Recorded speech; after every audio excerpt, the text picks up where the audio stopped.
Welcome to another interview in this series, this time with Young, a true polymath of the finals. Stepping into content creation last year, he also guided Alliance as a coach to an EU Championship victory in PHL Season 2 and a top 6 finish in the world at the Grand Major 2025. Now turning his hand to casting, drawing on experience in several other titles, and acting as one of the brains behind the revamped PHL, I listened to his unique perspective on topics such as cashout, format design, and the finals competitive ecosystem. First of all, would you like to briefly introduce yourself? Yeah, well, thank you, Jerry. In case you haven't seen me before, my name is Young. I've kind of been around the final scene since the beta, so all the way back in the prehistoric era before launch. And the esports scene practically since the beginning in some capacity. Started out as a viewer, but probably the last year or so, esports has been the main focus of my time in the finals, alongside all the content I've been doing. So for my time coaching Alliance during PHL Season 1 and Season 2, the run during the major, and now just a lot of work for PHL from admin, from ops, brand, web. I'm helping kind of on all facets to make sure that this thing kind of runs. It's not all me doing all the work. There's a giant, amazing volunteer team, but kind of just to keep the lights on, keep things moving. But yeah, PHL's back and bigger than ever, so I think we're so back. But yeah, it's been good. But thank you, Jerry. Good to be here. I believe you're the first tournament organizer of community tournaments that I'm interviewing so far. I had Fixie on earlier today, so that was interesting. Let's get started. So, ignoring individual class balance, like weapons and gadgets and specializations, do you think that Cashout itself is a balanced game mode? I think it is. I think cash out is balanced because, you could talk about the spawn system, and I think there was one match from PHL where the coins didn't really do a great job of showcasing the mode. But I think on paper, to me, cash out is balanced. I think the pace of the game is great. It's all about decision making anyway. Like, the game does not tell you you're going to go third party this team or you're going to take this box as it is. It is all player agency and player choice on what they want to do. And to me, that's as balanced as it can be, right? If a team is forced to fight a box, if a team is forced to do something, I think that really makes it a problem. And it's hard to balance a game that has multiple teams in one arena, for example. I think the finals overtime, especially, has done a much better job with all the changes they've done, spawn placements or, distance. It really is just a lot of the spawns, right? Where you just spawn in the map, where you respawn compared to, where the boxes, things like that. But to me, I think it feels very balanced. I think because at the highest level, teams have really started to figure out how to play it a lot better. We're going to block spawns. We're going to, if we get the cash early, we're going to send one all the way to the other side of the map to go influence the other one or try and pick up some kills or something. So to me, I think, especially this year in 2026, it's felt like it has become a very, it's not solvable, but teams are finally catching on. Like, this is how you should play cash out. This is how you should do the macro, things like that. And so to me, I think especially this year, it's painted that picture that this is probably the most balanced that the mode has ever been, to me at least. Yeah, that's very true. And even, to widen the remit of the question there, I feel like this season as a whole feels quite balanced, or at least very varied. But yeah, every time we seem to think that we're approaching a way of breaking cash out or doing something that could solve it, we realize that that's not quite the case, and that's pretty good for a game mode that is so unique and inventive. Great. Okay. Next question. That was very clean. In your experience playing or watching the finals esports, do you have a format that you have enjoyed the most? And if so, what made it good? Oh man, I'll be honest. I really like the new format for PHL. I'm very privy to it. You are allowed to be biased as well. I am allowed to be biased. We did help put that together, or I put that together. But I think, honestly, TGM's format was really solid. I think even especially maybe it's the thought of, like, it was the first giant global event for the finals, and so the hype was there and the emotions and everything. And I think, I don't know if there's a favorite, but I have some things that I've liked over the years that have changed. One is like kill points going away. I think that was a fantastic change.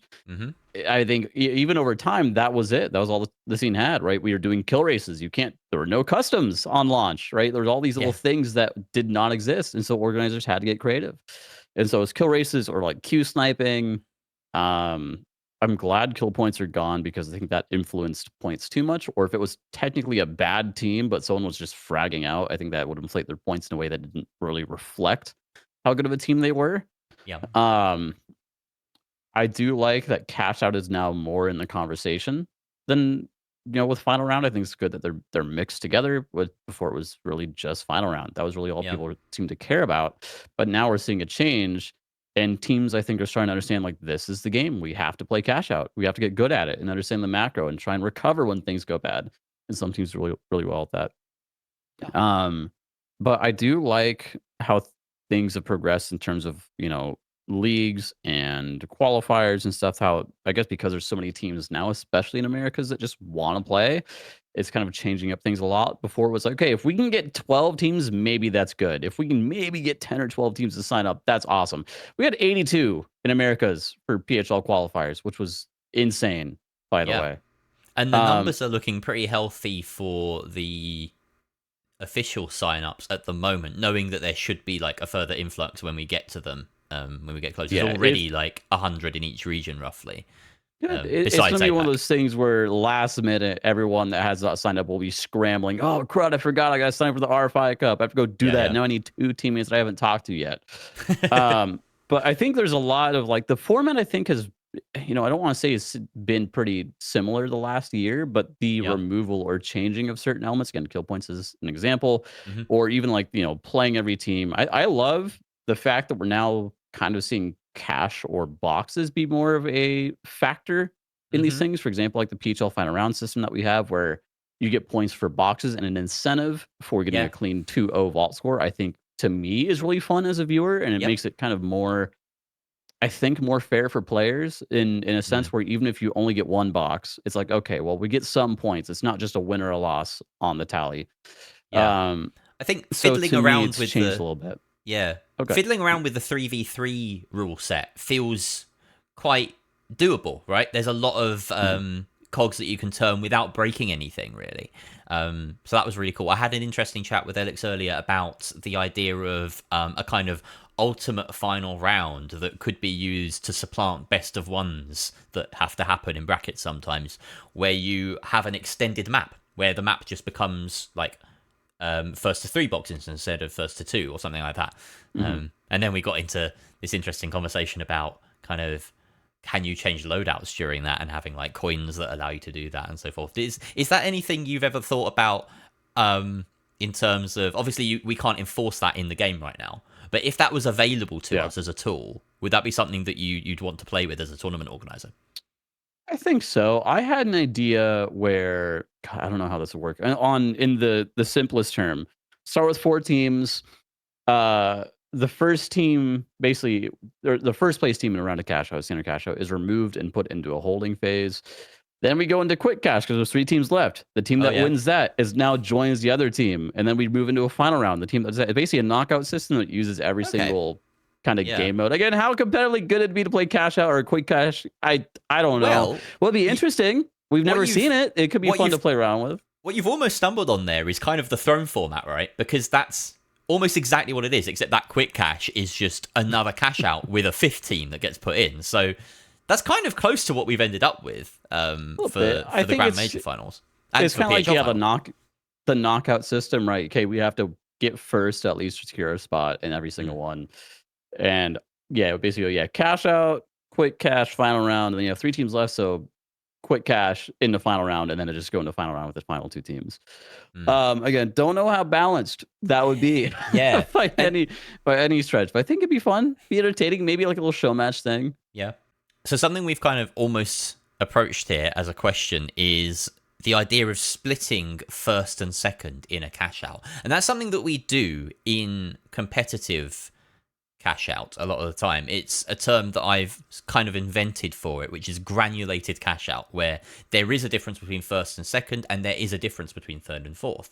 Usually this ends up being by way of points. So you allocate points to teams that then they gain in a league standing or something. So, for instance, Apes Classics we've just had, you've got 10 points, 8 points, then a jump down to 4 points, and then 2 points. And I believe, off the top of my head, in PHL, it's something very similar. The distribution is the same, it's just multiples of 10, if I'm not mistaken. Yep. You basically add a 0 onto the end. I think the points are... Yeah, so that seems to be the sort of balanced way that we've come to after much experimentation in the community, which is good. And I think if you're going to split them up, that's a good, fair way of doing it. I have thoughts about this, but do you have any particular thoughts about this style of cash out, considering it is essentially a different game mode? Does it add more skill expression? Is there more entertainment value? Does it have a place in the scene in the long term, do you think? I've thrown a lot of questions in one, but I think you can probably manage with those and sort of, yeah. What are your thoughts? Yeah, I think it's yes across the board, where I think there should be incentives for getting first in your match. I think, yeah, if you're getting second just to scrape by, those will add up over time. But I think it's good that organizers have kind of said, like, okay, first, fourth especially, I think if you're getting fourth in a match, I don't think that's going to be very good for you in general. But I think having incentives for getting first or avoiding last or anything, we've kind of experimented too with, I think, our LCQ format, where we're kind of doing that as well, where we have, two cash out groups. The first place team in both groups will move further into the bracket, and then the last place team will get knocked out in LCQ. And so we're also trying to get creative with that approach. Like, hey, you gotta play for first. You have to play your best, because the best teams are gonna get first as it is, right? I think there's a reason why NB wins so many cash outs. There's a reason why, teams like the Three Amigos are doing so well. Their cash out is super solid, and they will get first most of the time. But yeah, I think short answer, yes. I think it's good that teams are playing for first, and that organizers are kind of giving extra points and incentives for teams that do well and get first place, or even consistent seconds or thirds. I think there's still room to grow with formats, though, where you can even further, if you get first in cash, or you move further into the bracket, and all the last place teams will get kind of tossed together or something. I think there's ways that we can get creative with that more and more. Don't know exactly what that looks like, but it'd be very cool on paper to see that kind of movement within the bracket of, hey, all the first place teams, all the fourth place teams, playing each other in respectively and whatnot.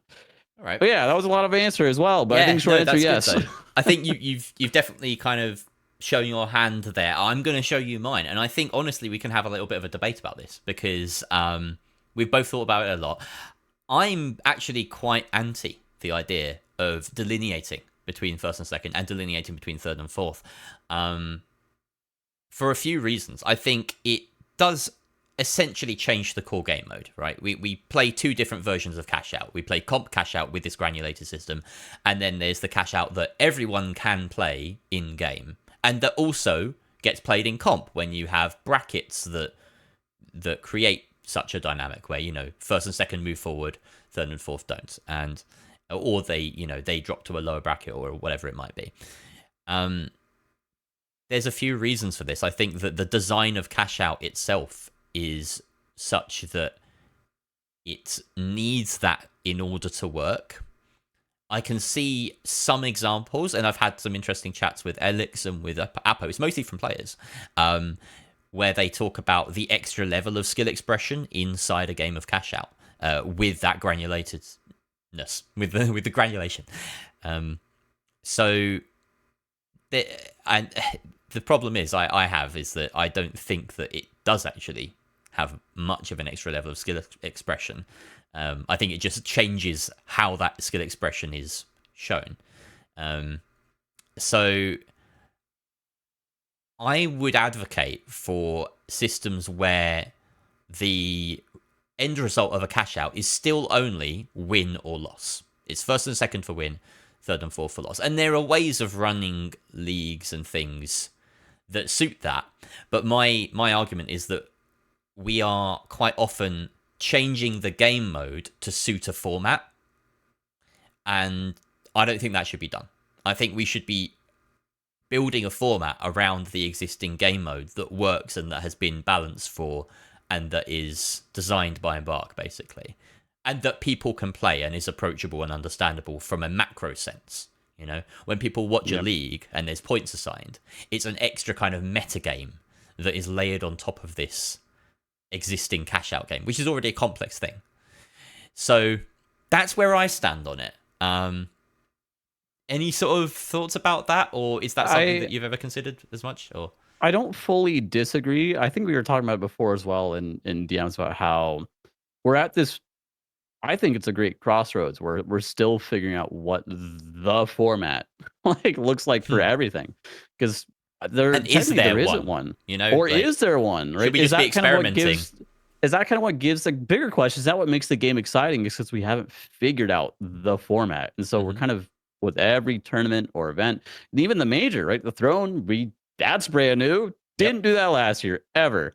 And the stuff with PHL and LSQ didn't do that ever. And then so it's like we're kind of seeing maybe trial by fire what works and what doesn't. Hmm. Um, I think that's exciting for me at least. It's like, okay, it's a fun creative challenge of what is the most entertaining for viewership, the most fun for players, and it has the most like longevity that okay, you can repeat this down the line and it will work. This will be a timeless system. Hmm. I don't think we're there yet. I think we've kind of figured out, to your point, the most fair thing is first and second will go through in your standard match. Third and fourth will be penalized in some way, dropping down to a bracket, less points, whatever the case may be. But I think it's just really cool to see different ideas coming up. Again, I think the throwing format, I have some thoughts on it, which I think is one of your questions maybe later, or if Okay, that we can talk about later. we can get around to that in a bit. Yeah, Um, sure.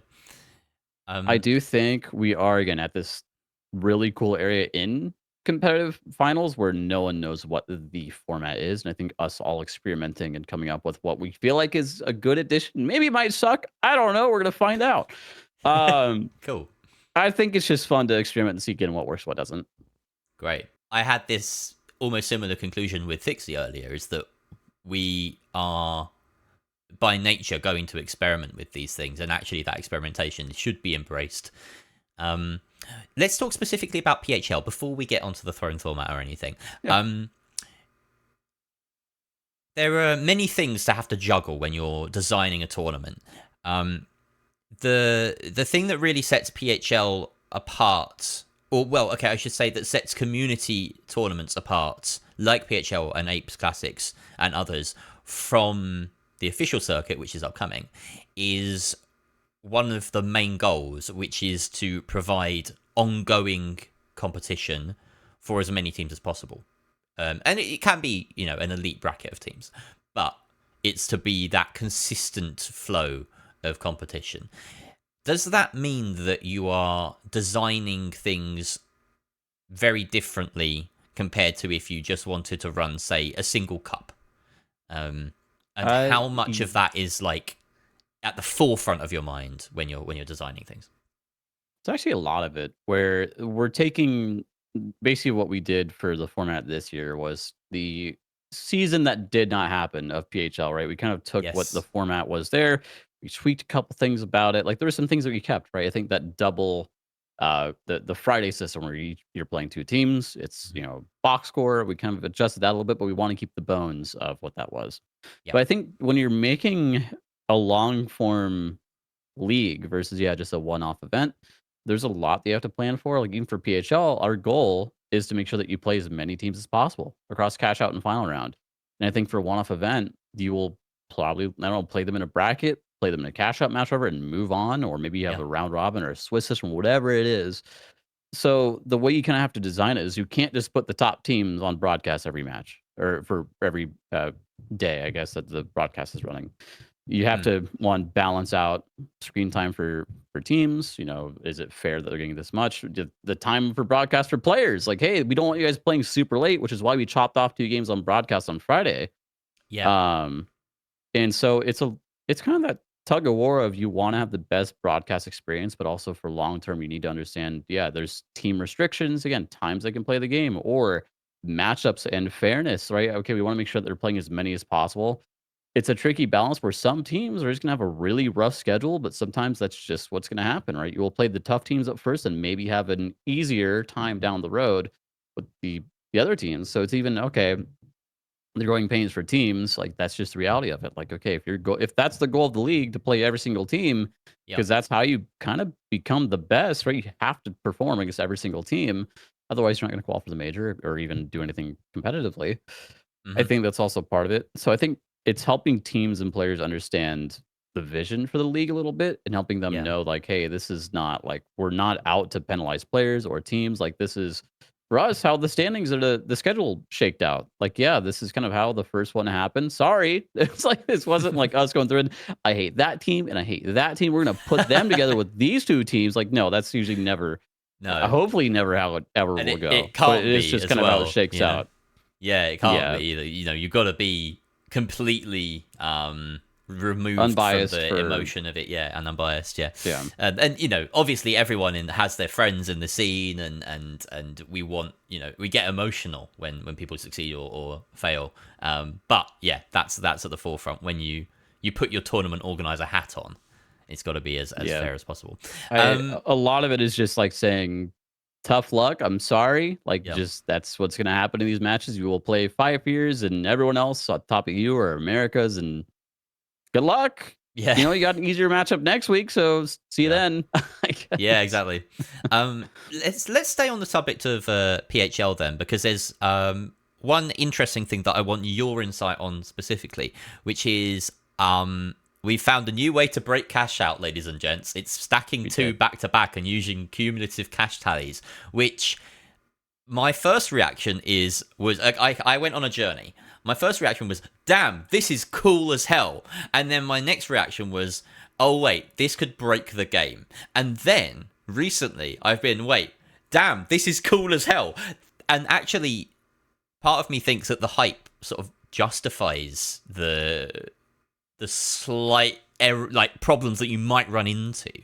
Um, Mhm. because it's the finals and there's experimentation. So I wanted to hear your kind of thoughts. How did you come to this idea as well? Talk me through the sort of process of that. Yeah, I think we wanted to do obviously a last chance qualifier, right? Okay, you play a regular season, they'll advance to semifinals and head to champs, no worries.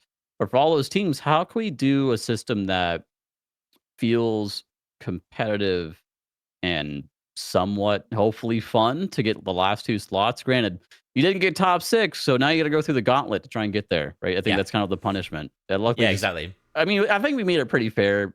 If you're 7th through 14th, that's a pretty big gap. Very You generous. have Yeah. a chance to get through. We're only cutting the last two teams fully. Um, Granted, if you don't make it into semifinals, you also will have to go through opens. But regardless, it was some idea. I think I was throwing around cash totals, and we were going through. We could do like a bracket or like the traditional cash out in the final round system, but we wanted to kind of move that into champs a bit. And the same thing for that. I think the way we have champs in the throne format, the way that was laid out, I was very happy with. But Yeah. for the back-to-back cash out, I think it's kind of what you talked about, where we wanted it to be like, okay, imagine, because like I said, it's cumulative back-to-back. You have two groups that will play this, right? Two groups of four. Mm. They'll both play the same group twice, and then most cash from both of those groups. The first place team goes into the final cash out of the day. The last place team in both those groups will be eliminated, and then the other two teams in the middle will then move into their own group, and then we'll play it out that way. Yeah. Um, but I think it is just the spectacle of it, because the way I'm thinking of it is, picture one team does terrible on the first match, right? They just got absolutely dumpstered. They got like $5,000 to their name. Second match, their win condition, we have to get the double. If we don't, it is over, and then they get the double and they qualify. I think, to me, as a viewer, there are stakes at play here. Like, okay, this team just has to hold on. They got first. Statistically, they got a good chance at Yeah. making it through. Yeah. But again, it's off of cash totals. I think there's also an excitement about, okay, we got first, but not by much. What if it's like $5,000 between all the teams? Mm. And it's the reverse order and just a little bit more, which could shove that first place team out. It's like there's a lot of, again, thinking going on, but to me, it's a Yes. very fun thing to experiment with. Like we said, I think that's kind of the DNA of the Mm. finals, is experiment and find what's fun, find what works. But Yeah. I think it is just for the broadcast element of it. It's exciting, I think, as a viewer too, where if that happens, if that team does the miracle run and they get everything going for them in that second cash out, it's starting to paint the picture of, oh my gosh, they're going to do it. Yeah. I think, to me, is like the fun of it. For players, we're gonna find out. We're gonna get some Yes, feedback, I'm sure, and see what happens, and we'll I adjust for think next season. But I think that's where we're at. I love it in principle, and I think that the players, they're going to have the hardest time out of all of this. But just to kind of shine a light on probably the most important aspect of it, which is that the win condition is different to normal cash out, right? You're not looking for first or second over third or fourth. You're looking for first, ideally. That's one rung. Second and third is like, okay. And then fourth is what? Avoid last. Avoid just last, don't, yeah. Just don't get And as little cash as possible. because the problem is, if you stacked two normal cash outs back to back and then went with cumulative tallies, you could end up in a situation where only a short portion of the way through that second game, like one box into the second game, the totals are already decided, or the finishing places are already decided. But because you can always move from fourth to third, you could always move potentially from second up to first. Mhm. It does add more stakes than your usual cash out game right up until that final moment. I want to add into cash out eliminations is a very hot topic. Yeah. And I think the way that we're doing it where you're only getting rid of one team across two matches, to me is much more fair than, oh, so you got last or third and fourth. Sorry, you're out Yeah. after one match. I think It again, softens the blow. it's I think it's more doable, and I think especially for getting 8 teams down to 2, I think it's again a format that we haven't seen. Mm-hmm. So we wanted to try and be creative with it. It's a Yep. format that I think could work if the players like it. Yeah. Because I Now, think it does. Like you said, it lessens the blow of like yeah. cash out yield, which I do think should never be a thing off of just one cash out. Yeah.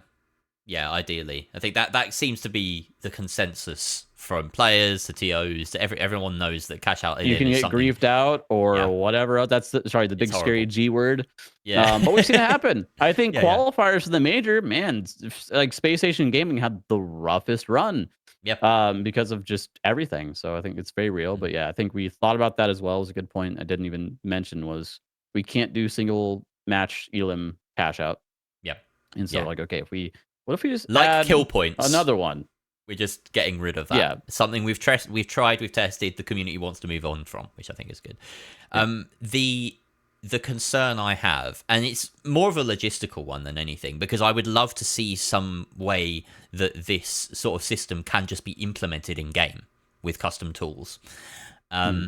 Is from a player's perspective, let's say you play map 1, you've got your tallies, you know roughly what the stakes are going into the next match. You probably want to write those down if you're a player. Yeah, someone pay attention. At least somebody. And then the second game, you don't know, unless you're doing maths in the moment to the side, exactly what your stakes are all the way through. Which, to be fair, as a player, most of the time, you're just trying to get the most cash possible, right? Like, they're going to play the game that's in front of them. You should hopefully be focused on just playing your best. Play your game. I think to answer, I think the question before it pops up, yeah, I think that's also part of the fun for me. It's like you don't really know unless you are dominating your lobby. To me, is it fun? It's fun for us as casters, as viewers, but I'm concerned for the players in that moment. It's like we said, we'll take feedback and then Yep. we'll change as needed. But this is what we're running for the season. Mm-hmm. No one has made any thoughts on it yet. I'm sure we will as we get closer. Well, no one does until it happens, right? Like, yeah, it's always it's usually, oh, I lost, so now I'm going to go through and make a stink about it. That's usually how it goes. Yeah, but, and no one was criticizing like the Apes Grand Final format until it happened, because most people just didn't even look ahead to it. I didn't look ahead to it, as I wasn't involved in the tournament. But then as soon as it happened, it's like, good because all the feedback that comes in, it will shape what's best for the community or what they want. So again, we don't know until we try it, and so that's one of those things where we have to give it a shot if we want to run with it, right? I think if you're a TO, go with what you think is right. Take obviously the feedback from the players in mind as you're building the thing. Mm-hmm. But if you feel pretty strongly about something, give it a shot and say, hey, this is what we're doing this season. We'll change it for the next one if it doesn't work. But if you guys really like it, we can expand upon this for the next one and keep going from there. So I think that's kind of our thought process going into this is, hey, if it works, great. If not, then we'll change it for next season. I think what's important as well is that we've sort of instilled a culture of experimentation that the players are happy to be part of, for the most part, it seems. And so that doesn't tend to cause, like, the amount of upset that it would in most other games. You know, you're already playing a crazy Yeah. ass game that just I that I can be think it's broken in yeah, different I think it's the ways. nature of the game. Like you said, Yeah. it's like it's dynamism in TO format. I think Yeah, we're there's breaking a the lot. walls of Yeah, elimination brackets. there's a fifth wall. It's for TOs only. But yeah, I think it's one of those things where yeah, no, again, going back to the earlier question, I don't think anyone's figured out the format. I Yeah. think even in like CS, for example, or other games too, I think to me, I've seen other formats change over time. You have kind of the thing that you'll usually gravitate towards and seems to work, but there's always some different little addition that seems to go into stuff. Even Mhm. in what was it in Valorant? I think their major they had a triple elimination bracket. They broke it down into three instead of Yeah. just the two. Yeah. And so even on massive titles, we're seeing Yeah. experimentation. So I think that's just I think it's just par for the course kind of as the years progress. It's like, okay, this was cool. Let's do something new. I think it's also to keep viewership fresh and keep things fresh and not too Mhm. stale. One for players, and again, two for the viewers. And the Yeah. hope is that because of that, you keep players engaged because they will be the lifeblood of your league. If you don't have players, it's kind of over. And Mhm. so I think the hope is that by doing these fresh ideas or new ideas, it's enough to keep them wanting to play. And then maybe on the flip side of that, if it was really bad, right, and then we change it, that's the incentive that the players needed, right? Hey, Mhm. this was bad, but now that's fixed. Now I really want to go back in and play.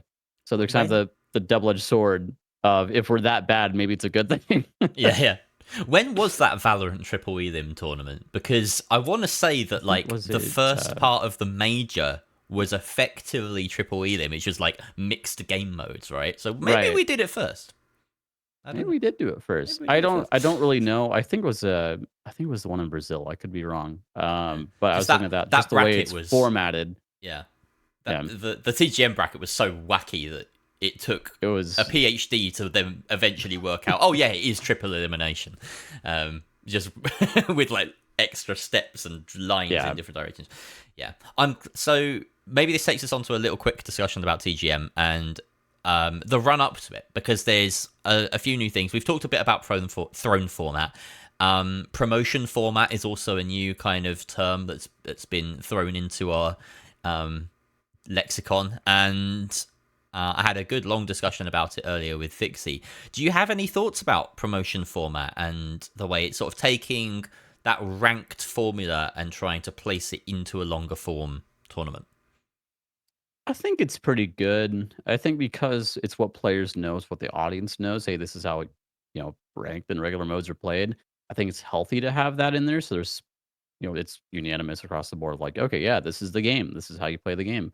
Hmm. I think my biggest concern is honestly with the throne format in a sense Okay. where not to I guess jump ahead too far, but there is one concern that I have where if you have one insanely dominant threes team, if they win their first match and That could win the be other it. two because they're staying on the throne, right? Okay, you win your match, you Yeah. stay up there and let everyone else fight for scraps.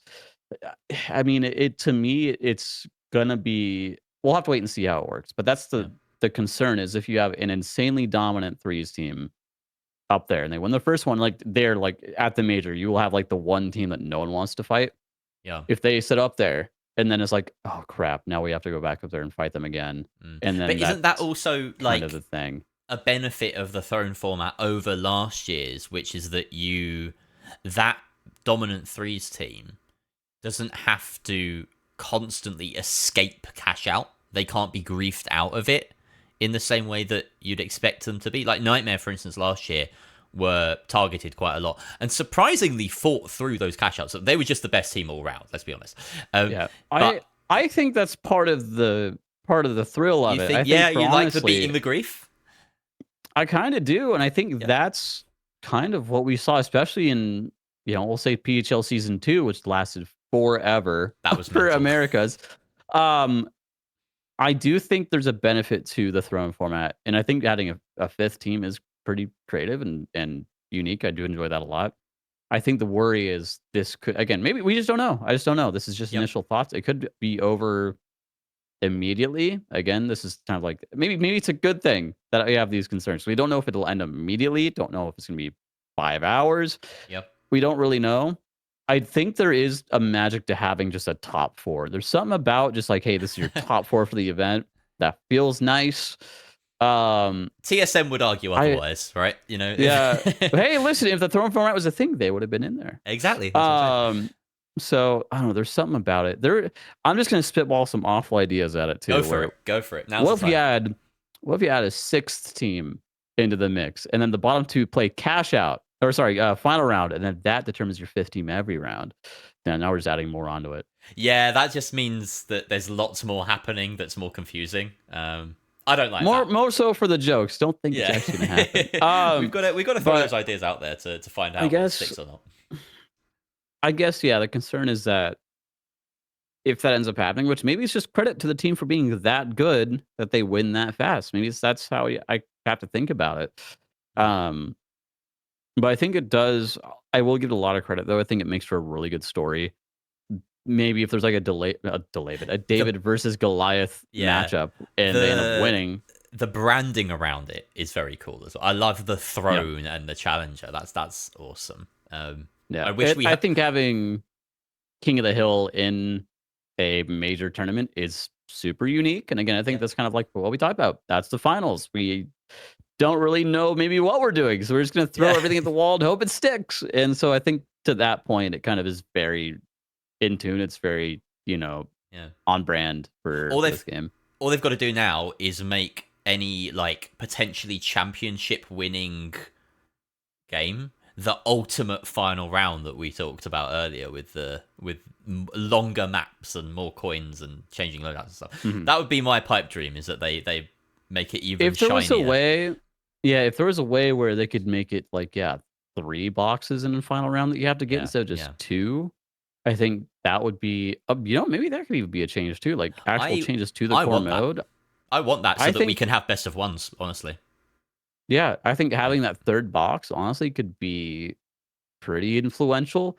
I Yeah. think it's almost like, yeah, that's like the mini best of 5 baked into one thing, right? You're Mm. getting the 3 first boxes of the match. I think 2 is what we played forever, and I think they just haven't changed it, but now that we're talking about it, I'd Why love to see if not? we could change it to 3. Yeah. Yeah, I think if we could change it to 3 just to experiment and say, "Hey, our grand final or whatever as we progress through the matches is going to be instead of 2 boxes, we're now going up to 3. You have to get 3 boxes in the final round." I think that would change a lot. Sure, the match might draw on for a while, but that's kind of Yeah, that's the thing. that's how it I think goes. they'd have to adjust some timings, but they could do with adjusting timings in actual final round, right? You know, it's It set could to a be 20-minute timer, which is insane. also Um, giant. That needs yeah, to that needs be to be. split You could in chop half. 5 minutes of that at least, 7 or 8 minutes. Yeah, Yeah. cool. All right. I thought I might have a final question. Let's see if there's a good one here. Yeah, we'll go with this one. This has worked quite well. If there's one thing that you could change or improve about the finals ecosystem as a whole, we've talked a lot about tournament design. I think, you having a hand in that means that, if you say, oh, we could improve this, you probably just go do it. More interestingly, is there something maybe cultural or mental or in-game or anything at all, completely open question, to improve the finals competitive ecosystem? I mean, I've got a couple things. I'll try and keep it brief. Go for it. I think ranked needs some love. I mean, I did a whole video breaking that down. I think some points that are good, Very some good points that video. were contested. I do think changing ranked to be 4 teams instead of 8 would be a huge plus. I do also think that there needs to be like some feeder leagues into like, PHL or the major or something where teams, we have stuff like, FCL, some of basically like the G League equivalent of like, PHL or Apes or whatever. I think other ways for teams that can't qualify for PHL just don't have that skill yet to still compete and play. I think more of those are insanely valuable. I think Hmm. just getting everyone needs experience in some way. And so if you don't really qualify for PHL, if you don't qualify for Apes or FCL or Heist games, your options are pretty limited in that regard. And so if there's some way, again, I don't know if this would be an Embark thing. I think just manpower is the problem. This is like the pipe dream of like, okay, we have the PHL, the main league, and we have like the contenders league below it, and Yeah. there's a relegation between the two, right? And the way you go through is open quals into contenders, and Yeah. then you go up there. But again, this would be we need budget and and a and lot of lots manpower to more, make that happen. and like like maybe twice the kind of competitive ecosystem in terms of players and teams as well, Yeah, we right? do need more teams Yeah. already for sure. Mm. I think EMEA especially needs more competitive teams and more leagues for them. Yeah. I think Americas has a lot. I think Hmm. if there's, a TO that wants to make something in Europe, I think, and I'd vouch for it 100%. But I Yeah. think honestly, the biggest thing right now is I don't think much needs. I'll sum it up this way: I don't think much needs to change. I think esports in the finals is probably maybe in the healthiest spot it's been in a very obviously a very long time since the start of the year. And I wager compared to last year, where there's so many more avenues for teams to compete now compared to TO or like tournaments in 2025. So I think at the highest level, even though there aren't as many orgs in the scene right now, I do think that the level of play already this year kind of trumps what we saw last year. I think teams are so good now, and the roster changes that have happened, I think, have benefited a ton of teams. I think Envy looks fantastic. I think Nightmare's got a little bit to work on, right? That change, XSSG and still having Laz. I Yeah. think Unfazed looks well. A lot of teams that were like on X rosters that came together and said, "Hey, we're going to build this up." Three Amigos looks fantastic as well. X Envy plus and Unfortunate. And so I think the level of play that we're gonna see heading into TGM is gonna be higher than last year, obviously. Fingers crossed for APAC. But to answer the question, I don't think much needs to change. I think ranked could use a little bit of love. I think that's about it. Cool. All right. That seems like a good place to leave it, Young. Thank you so much for coming on. And No yeah, any worries. final thoughts at all? No? I mean, thank you everyone for watching finals competitive. I think it's an exciting time, right? As we're heading into the major, things are going to get really real very Yeah. soon, right? R5 Cups are coming up. PHL's halfway done. There's a lot going on. And so get your tickets for Stockholm if you haven't got them yet. Book your flights, get your B&Bs, your hotels. Mm. I mean, it's going to be amazing. Great. All right. Thank you very much, Young. All right. That's it. Here we go. Thanks, Jared. Boop.